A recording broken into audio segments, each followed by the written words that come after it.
Derren Brown, the illusionist you may have heard of, used to be a Christian before he rejected Christianity later on in life. And one of the main reasons why he rejected Christianity was the doubt that he experienced over the resurrection. The resurrection being the central claim on which Christianity rests, that Jesus Christ really did come back to life again, having been killed, having been crucified.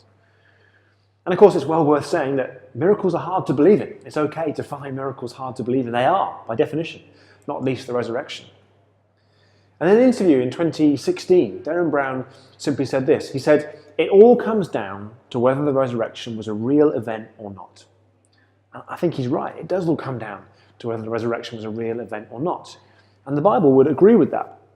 The Apostle Paul writes in the New Testament to one of the early churches in Corinth. He writes to the Christians and he says to them that if Jesus Christ did not come back to life again, our faith is in vain, he says.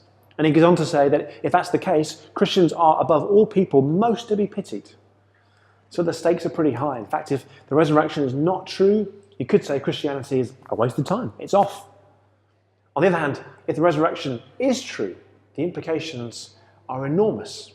For example, if the resurrection is true, it means that the natural world is not all there is. There is something more in this life than just the natural. Secondly, if the resurrection is true, it means that death, the most implacable, ultimate enemy of mankind, is not, in fact, the end. There is life beyond the grave.